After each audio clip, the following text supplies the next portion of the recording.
Vamos lá, então, vamos ler? Vou lá. Começar então, hein? Por favor. É evidente que a alma é causa também como em vista de algo, pois assim como o intelecto produz em vista de algo, da mesma maneira também a natureza o faz. E esse algo é seu fim.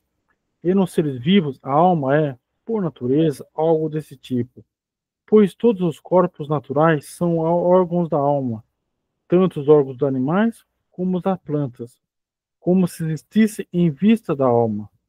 E o em vista de tem dois aspectos, o de que é e o em que. Uhum. De que, né?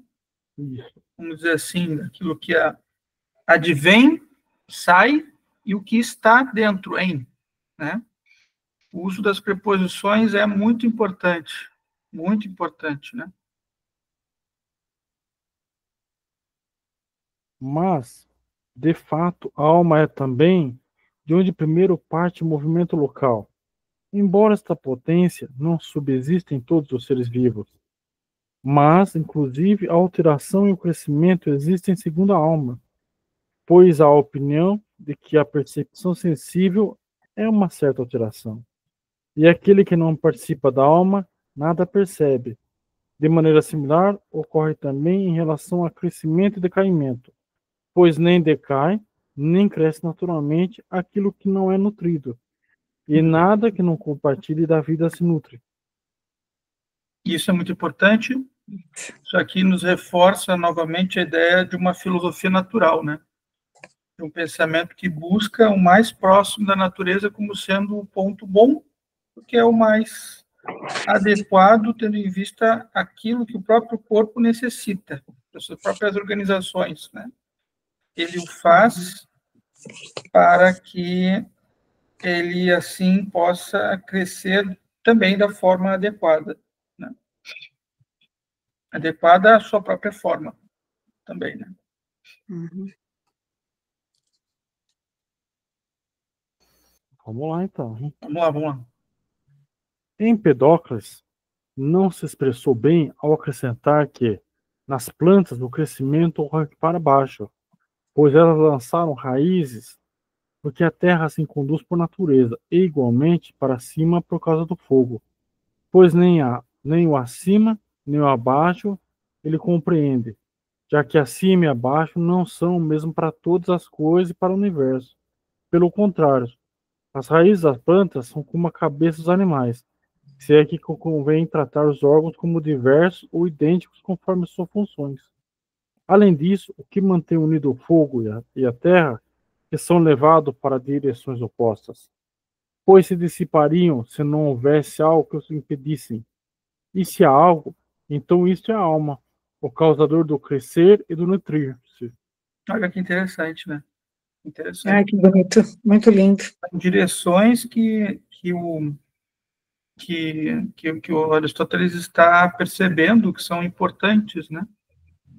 Direções que fazem parte dessa ideia de crescimento e de nutrição, né? Vejam como isso é importante, né? Uma análise adequada sobre as coisas, né? Não é nem um excesso, nem uma falta dessa análise. Aristóteles, ele é muito cuidadoso em observar e poder tirar conclusões que todos nós poderíamos tirar tendo as mesmas faculdades, né? E o esclarecimento disso dá uma tranquilidade para que nós possamos observar e estarmos diante do ser, né? Que é esse elemento importante que o Aristóteles bate muito a tecla, né? Que é a própria ideia de que, uma vez que nós estamos diante do ser, nós o reconhecemos, né? Por quê? Porque tocamos também naquilo que nos distingue daquele ser ou nos aproxima daquele ser. O que nos aproxima, depois nós vamos ver que são as faculdades miméticas, né? De representação, mas também o que nos difere daquele ser vai nos causar um tipo de estranhamento, né? Um tipo de repúdio, de afastamento, né? sobre aquilo que nós temos capacidade de conhecer sobre, né? Isso é muito forte no trabalho do Aristóteles, né? Muito, muito crucial para ele, né? E isso eu acho que isso nos dá uma clareza também para a nossa investigação, né? Que é poder nomear as coisas e poder entender que é dali em diante, né? Que se pensa, né? Não só se uh, que se vê a partir dos olhos de outrem, mas começa pelo nosso próprio olhar. Rafa, diga, por favor. Direi. Seguinte, ele não está buscando aqui verdades apodíticas, verdades que são óbvias, que para mim ele parece que ele está tentando falar assim, tá vendo, gente? É isso aqui, ó. É isso aqui, isso aqui, isso aqui. Uma coisa bem simples que ele está buscando, não é nada muito complexo. Também é assim que ele está tentando provar a alma. Como a verdade é política, como a verdade é óbvia. É isso aqui, ó. Pá. Não é Verdade. isso que eu tô fazendo. Você usou o termo adequado, verdade apodítica. É o que é mais simples e é interessante. Por que é podítica, né? Porque vem de podos, que são pés, né? Uma verdade sem pés, né? Seria algo que não que seria, vamos dizer assim, absurda, né? Mas ela é absurda porque ela é óbvia nesse caso aqui, né? Nós estamos dizendo que ela é uma verdade de suma importância para a realidade, né? E como a teoria do Aristóteles é uma espécie de revisionismo de todas as coisas que foram pensadas antes também, né? Ele passa sempre dizendo do que foi visto, do que foi analisado e do que ele está nos trazendo de uma análise razoável, né? Que é a própria realidade. Quer dizer, eu preciso do intelecto, mas eu também preciso das minhas percepções, da minha sensibilidade, né? Dos meus sentidos para poder organizar a realidade. Não posso fazer voos tão absurdos assim, né? Eu tenho que estar com os pés muito no chão para poder olhar para as coisas, né? Isso é muito importante, né? De certa forma, o que o Aristóteles faz é tirar um pouco esses excessos que a filosofia grega também estava já entrando, né? Muito pelo platonismo, que de certa forma não eram equivocadas, mas que poderiam levar a um equívoco muito grande, né? Equívoco esse que deu luz ao gnosticismo séculos, já no período pós-aristotélico, né? Foi a filosofia que mais se difundiu no período helenístico, né? Foi o gnosticismo, né? Que era uma teoria que, por usar pouco de análise, ela acaba servindo para muitas coisas, né? Essa teoria gnóstica, né? E coisas que você não tem podos, né? São aí sim muito mais apodíticas, né? Mas elas são muito mais apodíticas porque elas revelam ou tentam trazer uma revelação que não tem mensuração, né? Então, o que o Aristóteles sempre faz muito uso, né? Eu sempre vou repetir aqui o tó meson, né? Ponto de mediania entre sentidos e razão, né? Você precisa encontrar um no outro para que eles se auto satisfaçam, né? Eles encontrem um ponto de satisfação mínimo para que você possa, ou coincidência mínima entre um e outro, né? Isso é muito importante. Eu acho que isso é um elemento muito aristotélico, quando a gente não cai só numa crença, né? Você também você também é capaz de duvidar de uma crença que você está buscando algo que esteja aferrado na realidade também empírica, né? Então, isso é uma coisa muito aristotélica. Quando você entra nesse ponto, você está sendo nós estamos sendo muito mais analíticos, né? Que é algo que o Aristóteles pretendia no seu escopo de entendimento, né? Ele estava com isso muito próximo dele, né? A ideia é não ficar aprisionado, é isso? não ficar aprisionado por reducionismos simples, por simplificações, né? Por exemplo, o questionamento ao gnosticismo é muito forte no Aristóteles, né? Porque o Rafael levantou a mão. Pode continuar. Porque o gnosticismo ele era uma mistura de crenças diferentes, de formas de pensar que vinham das religiões, é claro, né, elas tinham um manancial de religiões, das religiões. Nessa época, a Grécia, a gente tem que olhar a Grécia como Oriente, né? Então a Grécia olha para o Oriente, olha para o Egito, e também se diz uma devedora do Egito, isso é muito interessante, né? Os gregos sempre olharam para o passado e deram muita conta do passado, inclusive tem profundos diálogos do Platão com o deus Thoth, né, que é o deus da escrita, naquele texto do Fédon, né? E só para dar um detalhe aqui, né, de um elemento muito importante, o próprio Timeu, né, quando o Platão vai falar, mas quem é que sabe sobre a Atlântida? Os egípcios sabiam, né? Só que o detalhe que o Platão não nos fala é que os egípcios escreviam tudo aquilo que eles sabiam em pedra. E o fato de não estar escrito Atlântida é um fato, no mínimo, curioso. Peraí, se eles sabiam, por que eles não escreveram na pedra isso, né? Então você vê como o mito de Atlântida é um mito que acaba sempre perpassando as eras. Nós temos uma Atlântida até Noé, né? Você tem um elemento ali muito curioso também na história do Noé. Sempre tem um mito fundador envolto em água, né? Que a água tem esse elemento simbólico, né? Como é que se é? Do nascimento, do renascimento, né? E o Aristóteles ele não está muito preocupado com isso. A preocupação do Aristóteles é uma preocupação mais cética, né? Por isso que ele é o pai da ciência, Aristóteles, ele é um cético. Ele precisa olhar para as coisas e determiná-las de acordo com as suas funções, né? E ele também vê que algumas coisas têm funções mais aprimoradas que outras, porque elas são mais complexas, elas têm um elemento mais complexo. Júlio César Ziroldo, bem-vindo. Mas você ia falar algo, Rafa?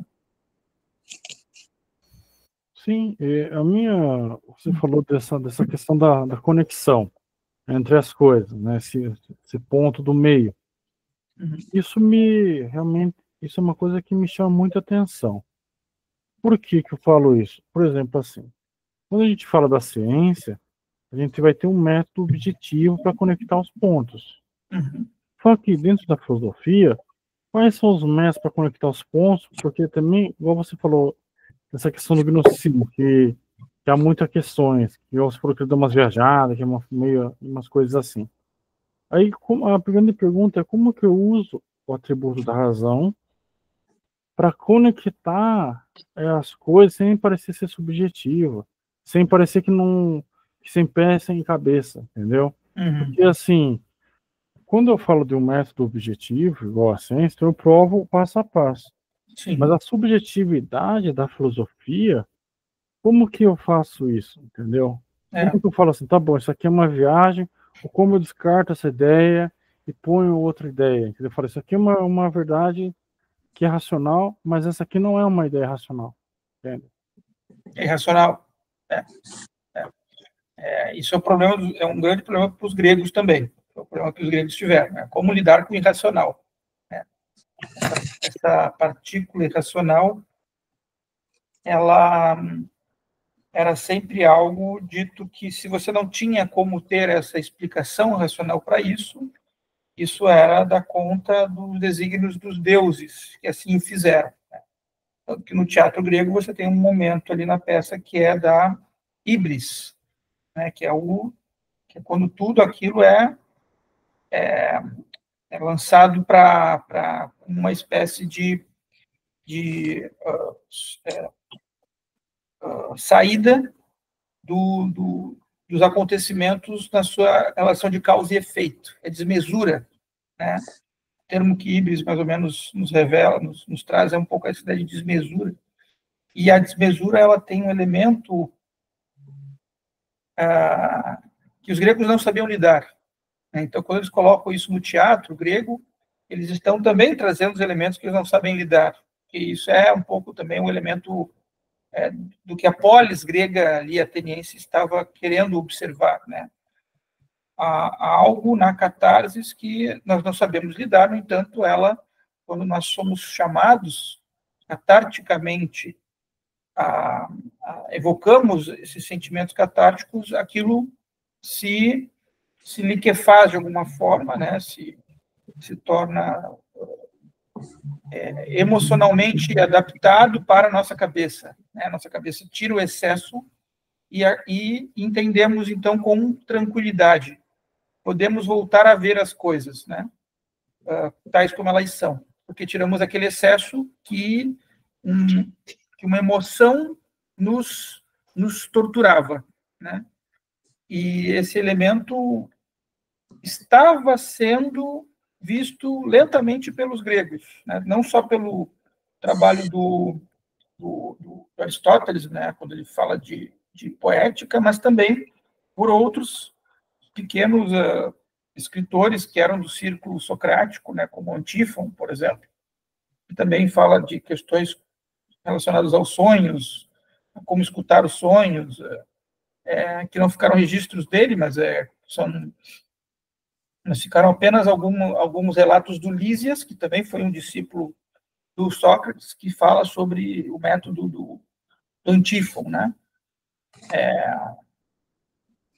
Então, o que é o interessante no mundo dos gregos é que quando você começa a ter esse elemento civilizacional muito grande, e sim, ele é muito importante no mundo grego, esse elemento civilizacional, você precisa de uma ideia de quantidades e de qualidade sobre essas quantidades que nós entendemos como controle, né?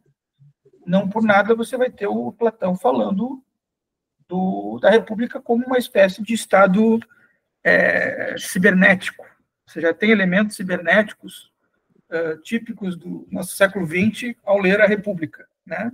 Por quê? Porque você tem elementos de controle ali. Você tem um barco, você tem um navio, você tem dois animais e você tem que ter uma cabeça que controle esses dois animais, esses dois carros, né? Esses dois motores que andam para lados opostos, vontade e instinto, né? E como é que ele chamava? Era apetite, né? Apetite e vontade, né? Então você precisa de uma cabeça, um centramento que faça com que se objetive de forma clara para onde o barco vai, né? Mas você está trazendo a questão das questões, né, Rafa? Pô, mas e aquilo que é irracional, né? Como é que fica, né? Então, a alternativa que Aristóteles nos dá e essa o Platão ele estava já tentando no seu livro A República, né, por estabelecer uma hierarquia forte entre as pessoas. O Platão está voltando a uma ideia de castas muito interessante, que já era uma ideia muito antiga, que já também estava sendo perdida. É interessante como Platão tem esse trabalho de trazer coisas antigas, né? Ele traz histórias antigas, ele volta para o Egito, ele fala muito das coisas muito antigas, né? E Aristóteles faz uma revisão disso na maior parte dos seus trabalhos, mas ele está muito interessado nessas determinações do aqui e do agora, né? Ele está muito interessado em tentar olhar para as coisas mais próximo de um olhar comum de todos que todos possam de fato observar, né? E principalmente também ele tinha nos seus escritos também a formação dos políticos, né? Era algo que também ele queria, que ele já estava escrevendo, que era uma formação maior. Quer dizer, além dessa formação mais básica, no qual reside a retórica e reside a lógica, né? e nós poderíamos também colocar aí, junto com a retórica, com a lógica, a lógica do Aristóteles já tem um pouco elementos de gramática também do próprio grego ali, né? Porque não é a gramática em si, mas é o jeito de pensar as coisas que nós falamos, né? Então tem alguma coisa de gramática dentro do que depois serviu para a formação da própria gramática grega, né? Mas, enfim, isso foi séculos antes, né, da primeira gramática ter sido compilado, da gramática grega, né? Se não me engano, ele realmente foi, Aristóteles se adiantou mesmo, acho que uns 300 anos antes de surgir a primeira gramática grega, ele já estava falando que existem formas de você falar que são adequadas, que são corretas, né, na língua grega, mas que também extrapolam isso, mas isso é um outro assunto, para outro momento. Mas você tem esse elemento muito importante no trabalho do Aristóteles, que é tentar designar algo que serviria também para os fins políticos, né? Sabemos que ele foi importante tutor do Alexandre, provavelmente deve ter sido tutor de outros políticos também, né? Mas um ponto importante é que ele queria muito chegar nessa excelência, né? Por isso que a virtude é uma palavra tão importante para os gregos. Você precisa chegar na excelência. Você tem que voltar a pensar numa classe que já estava muito destituída do seu apoio dentro da sociedade ateniense, que era a classe dos aristocratas, né? São aqueles que têm um poder, mas não têm a intelecção. Eles têm poder financeiro, eles têm poder de conquista, vamos dizer, de poder econômico, mas eles não têm intelecção, eles precisam pensar. Para você pensar e tomar, assim, então, uma boa decisão, né? Aquele que pensa, em teoria, toma uma boa decisão, né? Estava faltando boas decisões na Grécia. Não preciso dizer eu os detalhes disso, vocês leem na história da Guerra do Peloponeso, do Tucídides, né? Como faltavam boas decisões na Grécia. Mas isso era algo que ficou a cargo do Aristóteles, de certa forma, fazer uma espécie de vamos voltar às coisas, né? Então, quando eu penso muito a fenomenologia, eu penso que tem alguma coisa do Aristóteles que o Russell se encantou, né? Porque o Russell diz a mesma coisa, né? De volta a olhar para as coisas, vamos ver o que há nas coisas novamente, porque houve alguma perda, algum prejuízo no caminho, né? E agora, pensando em história da filosofia, né? O Russell, ele está olhando para um momento de perda da filosofia, né? De desencontro da filosofia com as ciências, né? Que estavam avançando muito no século XX, e a filosofia ainda estava no Hegel, lá no Dilthey, né? Aquela divisão crassa entre ciências exatas e ciências naturais, e o Russell está tentando nos trazer algo, e aí sim, Rafa, conversa com o que você está dizendo, né? Como é que pode ser, então, a nossa percepção das coisas, né, de uma maneira que esse excesso de emoção que danifica as coisas, né, não prejudique o olhar que identifica uma coisa como ela mesma, né? Vejam como isso é difícil hoje em dia, né, para a gente pensar, né? Isso é muito difícil da gente pensar, porque a gente sempre vai olhar algo que vai dizer respeito ao nosso passado, a emoção que nós tivemos no passado, alguma experiência que nós já tivemos, né? O que o Aristóteles está tentando nos ajudar a pensar é que deve haver algum jeito de olhar para as coisas que mostre a integridade delas, sem precisar passar pelo meu aparato emocional em excesso, sem eu precisar ter tantas tintas assim com uma coisa do meu passado que não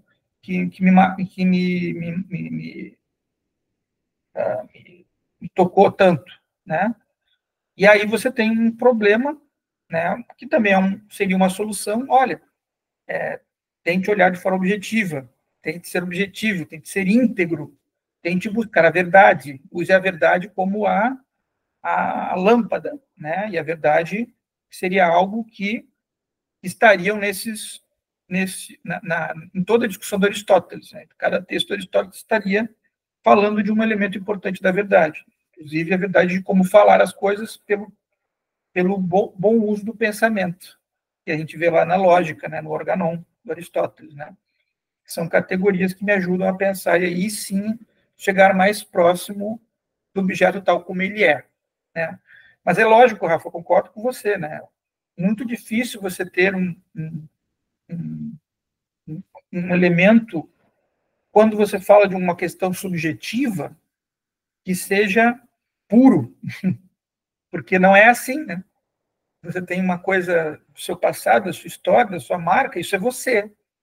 Isso aí você vai ver nas primeiras formas da gente tentar entender o eu numa história, né? Numa ideia de construção do eu, né? A gente vê isso no Santo Agostinho, mas não vê no Aristóteles, né? Quer dizer, o caráter de história do eu você não encontra no Aristóteles, né? Ele não estava preocupado com isso. Será um evento diferente depois, conforme as futuras eras virão, né? Mas o Aristóteles ele faz uma denúncia da má utilização desses recursos do eu, né? Você vê na análise que ele faz das peças teatrais, né? Na poética, né? E você também vê isso um pouco na ética também, né? Você consegue olhar isso com mais clareza na ética até, mas daquilo que deveria servir para que nós pudéssemos olhar sobre nós mesmos e nos vermos como seres humanos nisso, né? Eu acho que é um pouco isso que o trabalho do Aristóteles versa, né? Porque ele não versa sobre idiosincrasias desse ponto de vista moderno que nós temos, né? Ele entende que essas idiosincrasias todas, elas podem ter incoerências muito grandes, né? E que nós precisamos ter pontos comuns a nos aferrarmos, né? Por isso que você vai ver que o Aristóteles vai ser muito lido pela escola tomista, porque ela vai buscar um aparato universalista, né? Você tem que ter algo que diga que universalmente que o verde é verde porque ele é verde, que todos nós reconheçamos que ele é verde, né? Não pode haver um ponto de divergência sobre algo que as nossas faculdades cognitivas todas em plena saúde consigam ver, né? Mas quando você vai lá na retórica, você vê que existem diferenças que são próprias da transformação do homem com o envelhecimento do homem. Quando o homem vai envelhecendo, ele vai mudando não o seu caráter, mas a forma de apreciar as coisas. Vamos dizer assim, até a faculdade do gosto muda com o envelhecimento. Eu gosto muito da retórica por isso, porque o Aristóteles parece que ele se dá conta que o ser humano ele vai preferindo algumas coisas em detrimento de outras, né? E aí o caráter ele não é tão subjetivo, também novamente não é tão subjetivo assim, porque é algo que já é próprio do próprio ser, é algo que já é da constituição humana, é algo que vai acontecer com o ser. Então, novamente, esse elemento preditivo que Aristóteles gosta muito de trazer com exclusividade no seu trabalho, né? Mas eu gostaria de ouvir você, Rafa, o que você pensa. Só também minha grande dúvida é essa, porque é muito, eu discuto bastante com pessoas de vários níveis, né? Eu debato com várias pessoas de vários níveis, né? Sim. Desde de pessoas que são muito cientifistas até pessoas que são religiosas e que têm essa conversa, né? Eu também não sei como resolver isso, porque assim, o que é subjetivo, como provar isso? Eu não sei se isso seria uma questão de usar uma espécie de escala, alguma coisa assim, de De X a X tem uma explicação. Fora disso, não há uma explicação. E como fazer isso? Através do raciocínio, através do racional. Porque tem coisas que não dá para você medir no laboratório. A gente já discutiu muitas vezes bastante. Não tem como você pegar um ser e medir no laboratório. Não. Não tem como. Porque você só vai dividir ele em milhões de partes e não vai chegar em lugar nenhum. Não vai explicar o ser em si. Mas aí quando a gente aplica em questões tipo justiça, amor, algumas virtudes, como medir elas de uma forma que seja objetiva? Porque também não dá para você botar uma justiça num tubo de ensaio e falar, olha só, 2 mililitros de justiça aqui para você ver. Não tem como. Não, isso não existe. Mas como você vai atrás de uma justiça racional, mas ao mesmo tempo a justiça não pode ser só racional. Porque ela vai bater na misericórdia, na compaixão, ela vai extrapolar outras coisas, mas também são subjetivas. Entende? Então a gente fica nessa. Então é por isso que eu fico pensando nisso. A consequência da justiça, ela vai ser, ou da injustiça, né? Ela tornar-se-á subjetiva. E isso a lei, o direito, não está nem um pouco interessado. Né? É um fato. Ele não está interessado nisso. Isso aí é uma questão psicológica. Né? Isso é uma questão profundamente psicológica. Né? Então, que é a questão que os gregos olhavam quando estavam fazendo teatro. Eles olhavam para as leis e viam as consequências psicológicas das leis. Né? Antígona, peça que Aristóteles mais dedicou-se a interpretar. Né? Como assim uma lei que proíbe que eu enterre o meu próprio irmão aqui nessa terra? Né? Agora me faltou o nome do homem de conflito ali com Antígona, o Creonte. Creonte, por ira e por ambição ao poder, né, impede que Antígona enterre o seu irmão, Desdemo, eu esqueci o nome do irmão da Antígona agora, fiquei velho, esqueci tudo. Fiz 42 anos semana passada, por isso que eu fiquei velho. Mas entende? Você entende? O ponto de observação que as artes estão fazendo é sobre isso, as consequências das leis. As leis que os homens interpretam e fazem a partir das suas próprias volições e intenções diante das leis divinas que não deveriam ser maculadas. E quando você macula uma lei divina, como essa de enterrar os mortos, você começa a trazer a desgraça, você começa a trazer a bagunça, a baderna, o caos, né? Você começa a trazer o questionamento, o conflito, né? Então, esse é um ponto que impreterivelmente você vai ter, mas uma mensuração racional da subjetividade você não consegue ter. Você não vai ter, você vai ter que fazer alguma concessão próxima disso. Você falou das escalas, né? Sim, os psicólogos, psiquiatras ficaram boa parte dos anos 50 ali nos Estados Unidos fazendo escala, porque era a tendência da psicologia americana, estadunidense, tentar encontrar mediações para esses problemas, né? Que eram os problemas que eles queriam objetivar a psicologia. Então, para você objetivar a psicologia, você tem que fazer escala. Então, você fica fazendo escala. Você tem escala Hamilton de depressão, você tem as escalas Beck de ansiedade, você tem um monte de escala. Né? Mas, ainda assim, não é a coisa em si. Né? Não é. Né? Então, é só uma representação daquilo. Né? Da mesma forma que a gente vai na peça de teatro e vê uma representação da emoção. Não é a emoção em si. É uma representação da emoção. Você sente ela em você. Né? Aí os neurocientistas vão pensar, não, você sente ela em você porque tem uma amígdala dentro do seu cérebro que ela capta essa emoção e transmite ela de forma de neurotransmissores, tem o neurotransmissor mais usado nos neurônios, o glutamárico, né? Que ele faz com que você consiga desenvolver uma imagem daquilo para o seu córtex pré-frontal, você vê aquela imagem e você chora, ou você grita, ou você né? Entende aquilo ali de uma forma mais clara, mas passou por algo irrepresentável, né? Então, quem quer estudar o Freud, comece pela neurociência, que você vai entender o que o Freud está dizendo em linguagem atual, que ele está falando desse pontinho que é a amígdala, né? Mas você não consegue... você entende como é quase um fantasma, a gente está falando de um fantasma, né? Ghostbusters, século XX, bem-vindos. Estamos caçando um fantasma, né? São as emoções, que objetivamente a gente não consegue ter. E isso é muito aristotélico também, porque o Aristóteles ele entendia que entre o ser e aquilo que você vê tem um hiato. Aquilo que você vê e diz né? To, está ali, tem uma permanência no universo, ele está ali.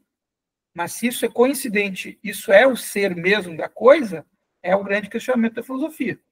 É o questionamento da filosofia para nós aqui, né?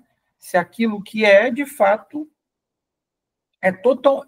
chega nesse estatuto da coisa que eu estou vendo aqui. Por quê? Porque isso vai sempre ser um objeto de questão. Por quê? Porque eu sempre vou ter mais elementos que estarão competindo para que eu possa pensar o que aquilo ali é, de acordo com as condições do que nós estamos vendo, né? Então, por isso que você vai lá numa palavra, né, e você vai buscar, vai ver a origem daquela palavra, você vai, isso aí não é do português, isso é do grego, isso é do latim, isso vem de outro lugar. E talvez lá no grego e no latim também venha de outra língua, talvez, ou tenha tido um outro uso, que nós não sabemos exatamente qual. E nós começamos um método mais, como é que é o mesmo nome disso? Etimológico, né? Uma etimologia da coisa, aí você entende como ela é usada ou como ela não é usada, né? Estava vendo que a palavra divã, que o Freud gostava muito de utilizar no trabalho com os pacientes, é uma palavra turca, e ela era usada para as discussões políticas que o Império Turco Otomano fazia. Eles tomavam chá e sentavam em almofadas, eles deitavam em almofadas reclinados para discutir política no divan, né? Então, eu só estou pegando um elemento de uma palavrinha que tinha um outro sentido, né? E que depois foi transformado num clinê, né? Numa espécie de leito, que, de uma forma ou de outra, se assemelha àquele leito lá do Antífon de Atenas, né? Que era aquele cara que fazia as pessoas falarem dos seus sonhos, e como é que essas coisas vão parando, né? Como é que, de repente, a humanidade esquece e volta depois de muito tempo. As pirâmides do Egito, muitas pessoas não sabiam se existiam até o Napoleão chegar lá, né? Como é que, puxa, mas as pessoas não sabiam se existiam, tiveram que escavar as pirâmides e, tem pirâmide aqui. Porque muitos não sabiam se existiam mais. E se encontraram as pirâmides. Então, foi assim com todo o século XIX. Foi a busca desses encontros das coisas que estavam desaparecidas, né? E talvez muitas,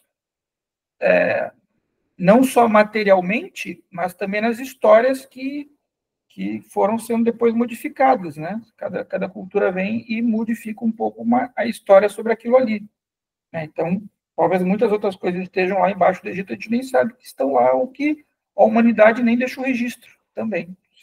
Se o Egito for mais antigo do que a gente pensa, e segundo muitos historiadores antigos, né, o Heródoto diz que o Egito é muito mais antigo do que, eu não lembro agora quantos séculos a mais do que as pirâmides estão lá, né? Então tem um problema de datação aí, né? Será que é mais antigo? Então, por isso que a gente criou a ciência, né, para tentar entender se essas coisas de fato correspondem ou não à realidade. A ciência tem esse ponto, né? Só que você vê como uma coisa... E aí é interessante, Rafa, que você está trazendo, porque o Edmundo Husserl, vou trazer a fenomenologia de volta agora, minha amiga de muitos anos, né? O Edmundo Husserl, ele entendia que você tem ciências teóricas, você tem ciências práticas, né? E que uma e que a outra não necessariamente falam a mesma coisa, né? O cara que faz o foguete não é o mesmo que calcula o foguete, né? Um teoriza o foguete, o outro faz o foguete. São coisas absolutamente diferentes. Sem um, e sem o outro você não tem o foguete. Você precisa dos dois para fazer o foguete, né? Aí você pode botar mais outros fatores aí nisso, o cara que paga o foguete, né? Entende? O cara que faz a gasolina do foguete. Você vai tendo outros elementos que são complementares a isso. Mas eu acho muito inteligente quando o Russell nos diz esse ponto da ciência prática e da ciência teórica, né? Porque muitas vezes você tenta a epistemologia tradicional tentava ver um conhecimento como uma coisa única, equivalendo um teórico a um prático. Eles não são equivalentes. Eles não são equivalentes. Eles podem ser complementares, mas eles não são equivalentes. Por quê? Porque eles têm diferentes formas, procedimentos. Inclusive, nas ciências cognitivas, você tem memórias procedurais e memórias que são imediatas, né, de cunho automático, que são decoradas, e você decora e sabe. Outras você tem que fazer procedimentos para você alcançar o entendimento daquilo, né? Então, você vê como nos próprios registros cognitivos que nós temos, isso é diferente. Isso se processa de uma maneira diferente, né? E isso é muito importante, porque a mente, ela o que o Russell está nos trazendo, que é muito, muito honesto da parte do Russell, né, é que você tem procedimentos diferentes, você tem formas diferentes de conhecer as coisas, né? Elas não são equivalentes, né?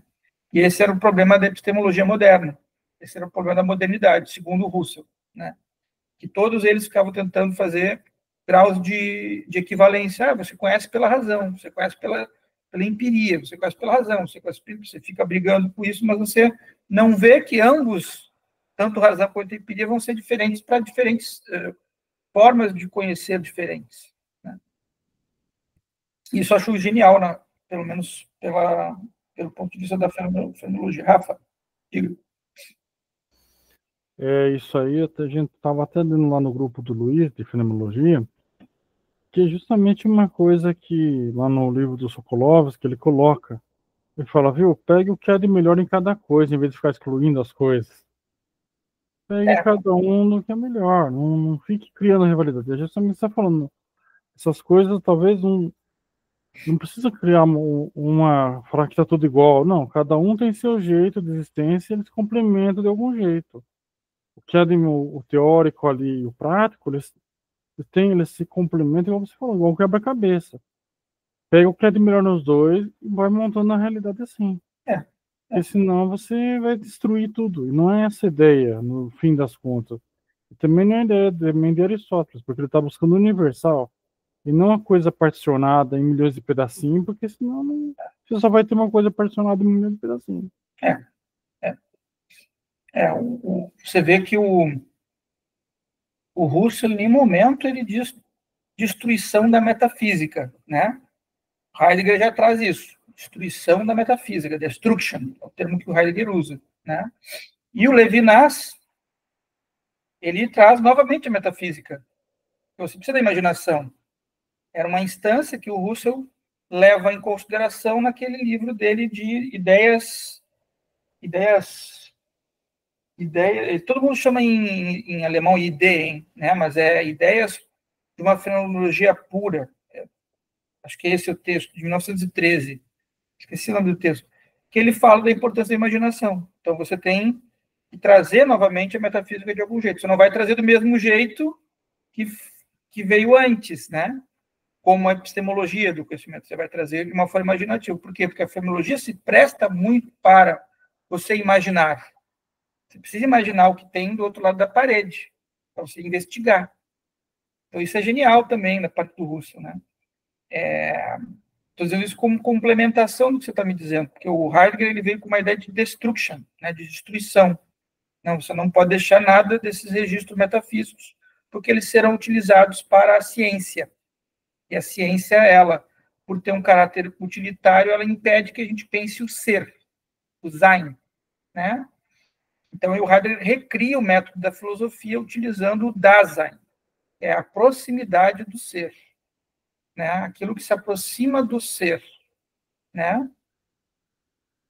E essa aproximação do ser, do Heidegger, era uma tentativa que o Heidegger criou de intuição das coisas, das formas, da essência das coisas, que ele aos pouquinhos foi levando isso para a linguagem, né? Então, a filosofia do Heidegger está numa filosofia da linguagem pura, né? Só que quem faz a linguagem são as pessoas. Não tinha pessoas nesse aspecto, né? Por quê? Porque ele estava tentando voltar às formas da linguagem antigas, as formas gregas de falar a linguagem, que eram formas que traziam sempre elementos permanentes da natureza, por exemplo, elementos como fogo, água, terra. Ele via, a filosofia grega era uma filosofia da permanência, né, dos elementos.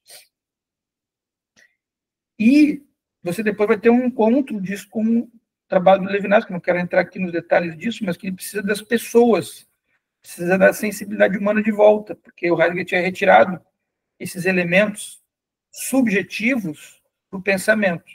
Só que, novamente, como eu falei, volta a metafísica, mas ela não vai voltar do mesmo jeito que era na teoria do conhecimento moderno, ali do Descartes, do Bacon, do Kant. Ela vai voltar de um outro jeito. Como é que ela vai voltar? Ela vai voltar com esse olhar da fenomenologia, com essa dúvida, essa intriga, que é o termo que o Levinas gosta, eu acho fascinante esse termo intriga. Tem tanta coisa ali que você fica intrigado, você fica se questionando os elementos que são realmente, que constituem tudo que a gente está tendo aqui, nesse aqui e agora, nesse fluxo, né, que é o tempo do aqui e agora. Ele é tão efêmero e tão tenso, ele possui uma carga de tensão tão grande que a gente não sabe o que vai acontecer no próximo segundo. Né? Esse conflito no tempo, do aqui, nesse espaço do agora, ele é tudo que nós temos. Né? Pode acontecer muita coisa aqui, infinitas coisas. Né? Inclusive para depois daqui. É o mais interessante. Né? O que vai acontecer depois que a gente se desencontrar? Pode ser que nunca mais nós voltemos. Não voltaremos do mesmo jeito, certamente, porque depois desse encontro alguma coisa já terá surtido de modificações. Então, esses elementos também são importantes, né, para essa ideia de um encontro subjetivo, né, um encontro de rosto, de sensibilidades que se tocam e que nós não sabemos para onde elas vão. Né? Porque um pouco isso também é ética, né? Você não sabe exatamente para onde essa relação que a gente cria aqui vai. A gente acredita que vai ser para a educação, porque esse grupo tem esse caráter de ser um grupo com caráter educativo. Mas as coisas que são feitas aqui também extrapolam a educação, né? Porque não vai para a justiça, pode ter uma questão de justiça, pode ter uma questão de conhecimento, vai ter a filosofia, ela é educação, até que ponto a educação ela deixou de ser, ela é curiosidade, né? Ela é entretenimento, ela pode ser vista como entretenimento. Muitas pessoas vão acreditar que sim, que deveria ser visto como entretenimento, mas não é. A filosofia é muito rigorosa, metodologicamente muito rigorosa. Esse rigor parece que a gente precisa ver como entretenimento, mas deixou de se ver o caráter de rigor dela. Né? Porque o rigor assusta as pessoas não querem coisas que assustam, querem coisas que sejam palatáveis para os seus vocabulários, né? Ou para as suas ideias de como as coisas têm que ser. E o que a filosofia faz é tentar fazer uma ruptura das coisas pré-estabelecidas no mundo. Ela quer questionar, ela quer tentar entender como é que aquela coisa foi parar ali daquele jeito. Né? Então, esse ponto é um ponto tenso, pessoal, muito tenso. Né? Eu até acho que eu não fui tão tenso quanto, de fato, esse ponto é. Mas ele é muito tenso. Né? É muito tenso. E não tem como não ter essa tensão, Rafa. Agora estou falando, pensando um pouco nessa conversa que você teve ali no grupo de fenomenologia, não tem como não ter essa tensão. Tem muitos questionamentos sobre a coisa. E quando a coisa te interpela, aí começam os questionamentos mais profundos mesmo. É o encontro de seres humanos ou de seres que nos trazem interpelações, né? De repente a máquina começa a falar com você, né? Ela pode ser interpelante também, ela pode colocar dúvidas. Quantas pessoas hoje em dia conversam com o chat GPT, né? Tem o chat GPT, um amigo, peça para fazer o meu avô, que morreu, né, para ele falar comigo como se fosse meu avô. As pessoas começam a entrar nessa. Né? Cláudia, por favor. Não, eu lembrei agora do Dr. Viktor Frankl, que a vida exige esse estado de tensão e não equilíbrio, né? Que o ser humano tende, para ficar bem, ao estado de tensão. O equilíbrio é o contrário disso. É. Muito bom. O equilíbrio é muito importante, mas você tem que saber lidar com o desequilíbrio, né? O Viktor Frankl tem um filme muito bom que fala muito do Frankl, né? Que é aquele violinista no telhado, né? Que um violinista no telhado está fazendo uma arte linda, maravilhosa, que encanta todos, mas ele pode cair a qualquer momento, né? Então é nesse lapso, nesse instante, você tem que saber lidar com a ida e a vinda do objeto, né? Com a resiliência do objeto, né? Ele vai e ele volta. Você pode ter uma grande queda, mas você tem que saber lidar com isso. Você precisa da harmonia, você precisa dessas coisas porque elas são condutoras das boas virtudes, né? A beleza, a paixão, né? A busca de um ideal. As coisas são os objetivos numa vida. Isso tudo é importante, mas saiba que você vai ter deslizes. Não vai ser tudo como você pensou na sua cabeça. Você vai ter quedas bruscas, às vezes, né? E vai ter que saber levantar de novo. Então, isso é uma coisa que eu vejo que é parte fundamental da realidade, da constituição da realidade, né? Isso a filosofia, por muito tempo, e ainda hoje em muitas academias, renega que possa pensar a filosofia a partir desses pontos que não são pontos de total adequação a uma forma pré-definida, né? Um pouco que o Russell e o Aristóteles nos diziam, vamos voltar a ver o objeto. O Aristóteles está fazendo isso, quer voltar a ver o objeto, quer ver o objeto pela primeira vez, né? E quer descrevê-lo para que a gente possa também olhar pela primeira vez. Eu acho fascinante a forma que o Aristóteles escreve por isso, para mim. Parece que é a primeira vez que eu estou vendo aquele objeto, na descrição do Aristóteles, né? Eu acho isso formidável. E acho que isso pode nos ajudar muito a pensar, entendam? Porque pensar não tem uma coisa pré-definida. Eles querem que a gente acredite que pensar já está tudo definido, já está toda só. Não. Você tem as palavras para definir as coisas, isso é muito importante, com certeza, né? Mas a partir disso, a gente tem que começar a ver a constituição dessas coisas. Como é que elas foram parar ali daquele jeito, né? E não é negar as palavras ou o vocabulário, né? Aquilo que foi conservado como legado, né? Da cultura e do conhecimento.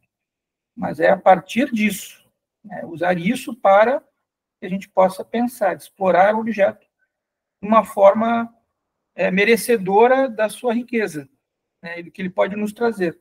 Pensando filosoficamente, eu estou falando, né? Não estou falando... Estou pensando nisso filosoficamente, né? Que é a busca dessa sabedoria. Então, você vai ser amigo do conhecimento, amigo da sabedoria. Porque é isso que os antigos filósofos buscavam. Eles buscavam sagesse, sabedoria, né? Sofia. Né? O conhecimento filosófico deveria servir para isso, não para ficar na sua obviedade. Obviedade eles já tinham, né? Mas ele deveria servir para educar reis, educar políticos, fazer bons artistas, formar bons cidadãos, né? Enfim, né? A ideia.